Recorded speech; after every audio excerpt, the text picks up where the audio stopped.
दूध के दांतों में कुछ प्रॉब्लम हो जाती है तो उन्हें लगता है कि अ, ये तो दूध के दांत है, ये तो टूट जाएँगे, तो फिर इसका क्या ट्रीटमेंट करना? तो इसके बारे में थोड़ा बताइए।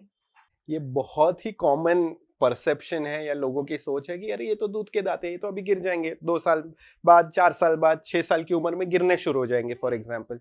तो कई लोग यही सोचते हैं अरे ये दूध का दांत है, इसका क्यों ट्रीटमेंट करना। दूध के दांत उतने ही इंपॉर्टेंट है जितने इंपॉर्टेंट आपके परमानेंट टीथ है, इनफैक्ट वो उससे ज्यादा इंपॉर्टेंट है। क्यों? क्योंकि ये आपके ग्रोइंग एज में है। जी। बच्चे की ग्रोइंग जो ग्रोथ पीरियड है, जैसे कि 6 महीने से लेके दांत आने शुरू होते हैं और दूध के दांत करीबन 12 साल की उम्र तक रहते हैं, फिर परमानेंट दांत पूरी तरह से आ गए होते हैं। तो ये 6 महीने से लेके 12 साल की उम्र तक में बच्चा कहाँ से कहाँ ग्रो हो जाता है, तो वो सारी growth of your jaw, of your speech, ये सारी चीज दूध के दांतों से बहुत ज्यादा अफेक्ट होती है। फॉर एग्जाम्पल जो दूध के दांत है उनकी वजह से जॉ का ग्रोथ पूरी तरह से इम्पैक्ट होता है। तो जो अपने जबड़े के बोन्स है, उनका जो ग्रो होना है, उनका जो अलाइनमेंट होना है, वो पूरा का पूरा दूध के दांतों पे डिपेंड करता है। अगर दूध के दांत कोई भी कारण से कम उम्र में निकल जाते हैं, टूट जाते हैं, कुछ भी होता है, तो वो जॉ की ग्रोथ हैम्पर हो जाती है। तो कुछ लोगों में अगर आपने नोटिस किया हो तो उनका कोई एक जबड़ा इतना प्रॉपरली डेवलप नहीं हुआ होता है। वो एक छोटी सी इग्नोरेंस की वजह से हो सकता है कि भाई उन्होंने दूध के दांतों का ट्रीटमेंट टाइम पे नहीं कराया। और अब जब वो 25-30 साल की उम्र के हो जाते हैं और वो कॉन्शियस होते हैं अपने लुक के, अब उनको पूरी बड़ी सर्जरी की जरूरत पड़ती है जिसमें हमको जबड़े को कट करके आगे लेना या पीछे लेने का काम करना पड़े। जो अगर 3-4 साल की उम्र में कर लिया गया होता तो बहुत ही इजीली ठीक हो सकता था और बहुत ही कम टाइम में ठीक हो सकता था। दूसरी इंपॉर्टेंट चीज है कि ये एज है बच्चे की जहां स्पीच डेवलप होती है और बोलने में दांतों का बहुत इंपॉर्टेंस है, बिकॉज वो एक लिप्स, टंग और दांत साथ में मिलके स्पीच को रिफाइन करते हैं। अगर दांत नहीं है तो उस ग्रोइंग एज में बच्चे की लैंग्वेज अफेक्ट होगी, उसके प्रोनाउंसिएशन अफेक्ट होंगे, जो शायद उसके साथ उसकी जिंदगी भर रहेंगे। सो वो बहुत इंपॉर्टेंट है कि उनकी स्पीच डेवलप होने के लिए उनके पास दांत होने चाहिए। तीसरी चीज जो आजकल ज्यादा कॉमन हो गई है कि बच्चे कॉन्शियस हो जाते हैं क्योंकि दूसरे बच्चे उनका मजाक उड़ाने लगते हैं। अगर उनके आगे के दांत नहीं है तो वो कोई भी वर्ड्स यूज करके या उन पे कमेंट करते हैं, तो उनके साइकोलॉजी पे भी इम्पैक्ट कर सकता है, उनके सेल्फ कॉन्फिडेंस पे भी इम्पैक्ट कर सकता है कि अरे मैं तो ऐसा दिख रहा हूँ, या अरे वो बोले जाते हैं ना बक टीथ या रैबिट टीथ है, बनी टीथ है।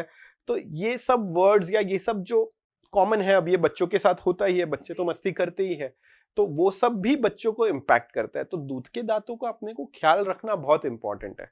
And fourth and the most important, दूध के दांत जगह मेंटेन करते हैं परमानेंट टीथ के आने के लिए। अगर कोई भी कारण से किसी बच्चे का दूध का दांत जल्दी निकाल दिया गया, तो क्या होगा, जो पीछे के दांत होंगे वो धीरे धीरे आगे शिफ्ट हो जाएंगे और वो जो दूध के दांत की जगह थी वो अब कम हो गई। पीछे वाले दांत आगे शिफ्ट हो गए। वो नेचुरल बॉडी का रिस्पॉन्स होता है कि दांत आगे शिफ्ट होते हैं हमेशा। तो अब जो नीचे से परमानेंट दांत आने वाला था उसके लिए जगह कम रह गई। तो अब वो परमानेंट दांत को आना है तो वो कहीं ना कहीं से निकलेगा, वो साइड से या कहीं से तो कोई जगह निकाल के आएगा। तो वो जब ऐसे आ रहा है तो वो ऑब्वियसली कहीं से बाहर से आएगा, टेढ़ा आएगा, रोटेट होके आएगा, मतलब घूम के आएगा, या कुछ वर्स सिचुएशंस में वो आ ही नहीं पाता है क्योंकि जगह इतनी कम हो गई होती है। तो इन सब चीजों की वजह से आगे जाके बच्चों को ब्रेसेस के ट्रीटमेंट्स की जरूरत ज्यादा पड़ती है। ऐसा नहीं है कि ब्रेसेस की ट्रीटमेंट की जरूरत इसी रीजन से पड़ती है, बट उनका ट्रीटमेंट और लंबा हो जाता है क्योंकि अब ज्यादा कॉम्प्लिकेटेड चीजें हमको करेक्ट करनी है। सो दूध के दांतों को बहुत ज्यादा इंपॉर्टेंस देना है, उनका बहुत अच्छे से ध्यान रखना है। जैसे ही पहला दांत मुंह में आ गया है, बच्चों के दांत ब्रश करने हैं। एक इंपॉर्टेंट चीज है कि कोशिश कीजिए अपने बच्चों को मीठे चीजों पे जल्दी एक्सपोज न करे। चॉकलेट्स है, मीठे चीजें हैं, उन पे इतना जल्दी उनको एक्सपोज ना करे।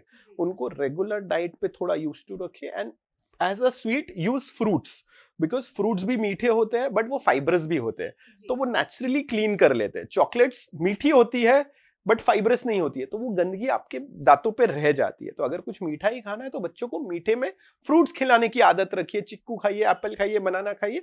वो दांतों को इतनी बुरी तरीके से अफेक्ट नहीं करेगा जितना चॉकलेट्स और रिफाइंड शुगर अफेक्ट करेंगे। चिप्स है या जो भी चीज जो भी रिफाइंड है वो ज्यादा अफेक्ट करेगी। तो ये ध्यान रखना है, बच्चों की हैबिट्स अच्छी डेवलप करिए। And as a parent you have to make sure कि भाई बच्चों के दूध के दांत भी उतने ही इंपॉर्टेंट है जितना उनके परमानेंट दांत है। उनको इग्नोर न कीजिए, नहीं तो ये आगे जाके बहुत ज्यादा तकलीफ देगा और बहुत ज्यादा महंगा भी पड़ेगा। तो डॉक्टर क्या टेढ़े मेढ़े दांतों की ये जो प्रॉब्लम होती है वो भी दूध के दांतों की प्रॉब्लम इग्नोर करने की वजह से ही होती है? एक कारण उसका यही है, जैसे मैं अभी बता रहा था कि दांत शिफ्ट हो जाते हैं और उसकी वजह से दांत रोटेटेड आते हैं या आगे पीछे आते हैं।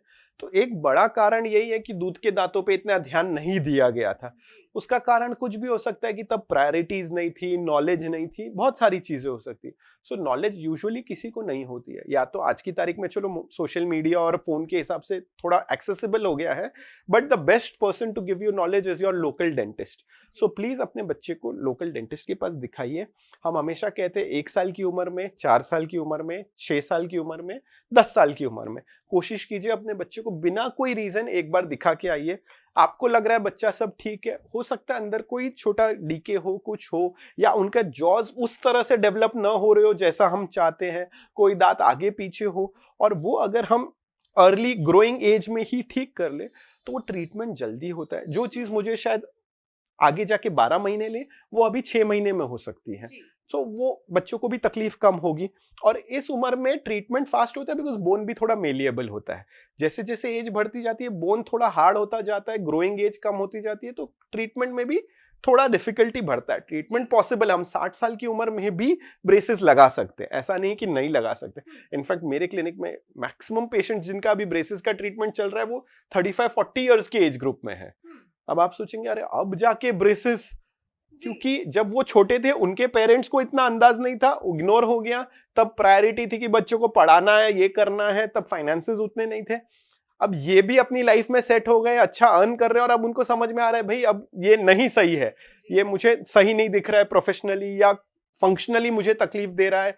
दांत क्योंकि आगे टेढ़े मेढ़े हैं तो मैं अच्छे से साफ नहीं कर पा रही हूँ, क्योंकि अगर दांत सब एक लाइन में हो तो आप इजीली साफ कर सकोगे। दांत जैसे नीचे के आगे के दांत कई लोगों के आगे पीछे होते हैं, तो ऑब्वियस सी बात है अगर टेढ़े मेढ़े हैं तो आपका ब्रश हर जगह नहीं पहुंच पाएगा, तो वहां गंदगी होती है, पायरिया की शुरुआत होती है। सो इंपॉर्टेंट रहता है, अगर आप ब्रेसेस का भी ट्रीटमेंट अगर आपके बच्चे को जरूरत है तो कोशिश कीजिए 12-13 साल की उम्र में ही वो डॉक्टर को दिखा के स्टार्ट करवा लीजिए। कोशिश कीजिए जितना जल्दी हो सके, वो इंपॉर्टेंट है। एंड ये एज ग्रुप उस हिसाब से भी अच्छी है कि 10th स्टैंडर्ड के पहले ये काम हो जाए तो बेटर है, बिकॉज 10th स्टैंडर्ड के बाद you don't know where your kid will go. हो सकता है वो जूनियर कॉलेज के लिए कोई दूसरी सिटी में चले जाए, और 12th के बाद तो वैसे ही कोई चीज का कोई भरोसा नहीं है, हर कोई अपनी ही रीजनल सिटी में रहे, वो तो बहुत मुश्किल हो गया आज की तारीख में, unless you are in a big city. तो भी कई स्टूडेंट्स बाहर रहते हैं और फिर ये ट्रीटमेंट बहुत डिफिकल्ट हो जाता है। सो बेटर है early and fast treatment and prevention if possible, intervention as needed, so that treatment अच्छा हो, results अच्छे आए and easily सस्ते में clear हो जाए। जी डॉक्टर, अक्सर मुंह में जो जलन होती है उसे भी लोग इग्नोर कर देते हैं, तो अगर उस पर लोगों ने ध्यान नहीं दिया तो ये समस्या कितनी गंभीर हो सकती है? तो ये मुंह में जलन का जो कारण है, समझो कुछ तीखा लिया, या कई लोगों को तो नॉर्मल खाने में भी जलन होती है। नॉर्मल हल्की फुल्की मिर्ची वाला खाना, बेसिक जो नमक होता है अपने खाने में, उससे भी जलन होती है। ये मोस्ट कॉमन उन पेशेंट्स में होती है जिनको ओरल सबम्यूकस फाइब्रोसिस करके एक कंडीशन है, जो एक्चुअली एक प्री कैंसरस कंडीशन है। मतलब ये कैंसर के पहले की बीमारी है। ये किन लोगों में होती है? जिनकी पान सुपारी गुटखा खाने की आदत हो, जिनको दिन भर पान सुपारी या कुछ तो ये लेने की आदत हो।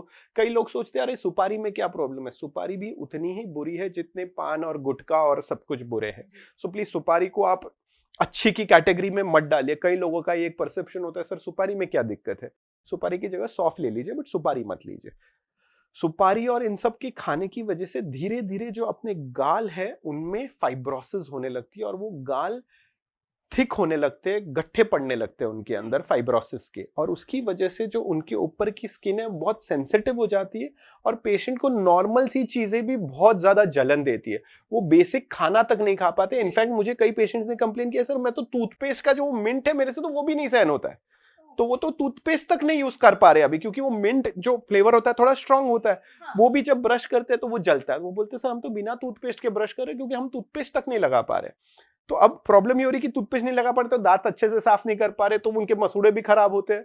So it's a cascade of events. ये ना होने की वजह से दूसरी भी प्रॉब्लम्स इकट्ठा हो गई। तो अब ये सिचुएशन, जैसे ये पेशेंट का टिपिकल कंप्लेन होता है सर पानी पूरी नहीं खा पाता, क्यों? क्योंकि एक तो मुंह खुलना थोड़ा कम हो गया, पानी पूरी के लिए मुंह खुलना पड़ता है, और तीखी होती है, स्पाइसी होती है थोड़ी, तो वो भी जलती है। तो कई पेशेंट तो हमको बोलते हैं सर पानी पूरी खाने का है मेरे को, हम वो नहीं खा पा रहे। तो ये एक्चुअली बहुत सीरियस कंडीशन है, it is a pre cancerous condition.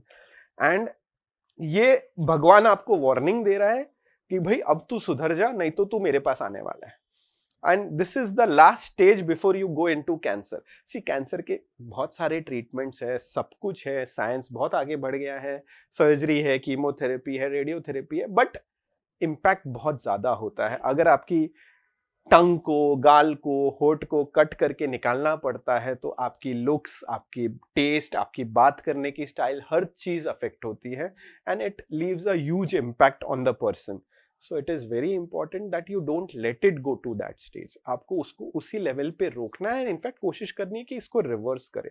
तो प्लीज, अगर किसी को ये आदतें हैं और उनमें ये बर्निंग की इश्यू है, तो उनको ध्यान रखना है कि भाई ये कुछ गलत है, हमको अपनी हैबिट छोड़नी होगी, मुझे अपने डेंटिस्ट को विजिट करना चाहिए। मैं अपने डेंटिस्ट से बात करती हूँ, समझती हूँ, there are treatments for it. हम एंटीऑक्सीडेंट्स, मल्टीविटामिन्स और कुछ इंजेक्शंस भी होते हैं, लेजर फॉर एग्जांपल यूज कर सकते हैं, जिससे हम वो बैंड्स को क्लियर भी कर सकते हैं और we can get you as good as back to normal. But सबसे इंपॉर्टेंट चीज होती है हैबिट छोड़नी पड़ेगी। अगर आप हैबिट नहीं छोड़ोगे तो हम कुछ भी कर ले उसका कोई फायदा नहीं होगा, और अगर आप हैबिट छोड़ दोगे तो 80-90% काम ऐसे ही हो गया। सो प्लीज उसको इग्नोर मत कीजिए, उसको नेग्लेक्ट मत कीजिए। ये मतलब आप भगवान के दरवाजे पे ऑलरेडी खटखट कर रहे हैं, तो get serious about it. Doctor thank you so much, आपने बहुत ही अच्छी तरह से हमें समझाया कि अगर छोटी छोटी ये चीजें हैं, अगर हम इग्नोर कर देते हैं तो कितना महंगा पड़ सकता है। Thank you so much. Most welcome. तो दोस्तों, आपने देखा कि अगर हम ये छोटी छोटी चीजें इग्नोर कर दे तो ये प्रॉब्लम कितनी महंगी पड़ सकती है। तो ऐसे ही और विषयों पर जानकारी पाने के लिए हम मिलेंगे संजीवनी के अगले एपिसोड में। तब तक अपना ख्याल रखिए।